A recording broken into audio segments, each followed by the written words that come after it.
Hello everyone, happy new year to all of you. আশা করছি তোমাদের নতুন বছর ভীষণ ভীষণ ভালো কাটুক। সো আজকের এই ভিডিওতে আমি শেয়ার করব যে মিও আমরে আমরা ক্রিসমাসের পরের দিন যে গেছিলাম সেখানে গিয়ে আমরা কী কী ট্রাই করেছি। সো পেস্ট্রিজের কথা বলতে গেলে বা কেকের কথা বলতে গেলেই আমার ফার্স্ট যে স্টোরের কথা মাথায় আসে সেটা কিন্তু মিও আমর। মানে মিও আমর আমার কাছে একটা লাভ বা ইমোশন বলতে পারো। আমি জানি এটা তোমাদের কাছেও তাই। সো সেখানে চলে গিয়ে দেখলাম যে প্রচুর ধরনের পেস্ট্রি আর ক্রিসমাস স্পেশালও প্রচুর ধরনের পেস্ট্রি ওদের এসেছে স্টকে। সো আমরা বেছে নিয়েছিলাম ব্লুবেরি মাফিনটা বিকজ এইটা আমি এর আগে কখনো ট্রাই করিনি।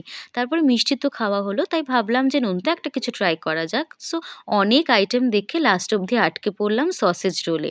হ্যাঁ, জানি যে সসেজ রোল জিনিসটা ওদের অনেক পুরনো একটা জিনিস, নতুন কোনো আইটেম না। বাট কি করব বলো? আমার একটা টেস্ট যদি মুখে লেগে যায় আমার মনে হয় প্রত্যেকবার গিয়ে ওইটাই খাই। তো যাই হোক, তারপরে সসেজ রোল এগুলো অর্ডার করে একটু ওদের বড় যে বার্থডে কেক বা পার্টি কেকের এই অপশনগুলো দেখে নিচ্ছিলাম। মিও আমরে কিন্তু রিজনেবল রেটের মধ্যে বিভিন্ন ধরনের খুব টেস্টি কেক পাওয়া যায়। তাই বিভিন্ন পার্টির অকেশনে কিন্তু আমরা অন্য কোনো স্টোরের কথা ভাবি না। আর এটা তোমরা ভেবো না একদমই কোনো প্রমোশনাল কিছু। এটা আমি একদম আমার পার্সোনাল এক্সপেরিয়েন্সের কথা বলছি। তারপরে চলে এলো আমাদের সসেজ রোল, যেটা ভীষণ গরম ছিল। আমরা তো খেতেই পাচ্ছিলাম না। যাই হোক, অনেকক্ষণ পর খেয়ে নিয়ে ভীষণ এনজয় করলাম।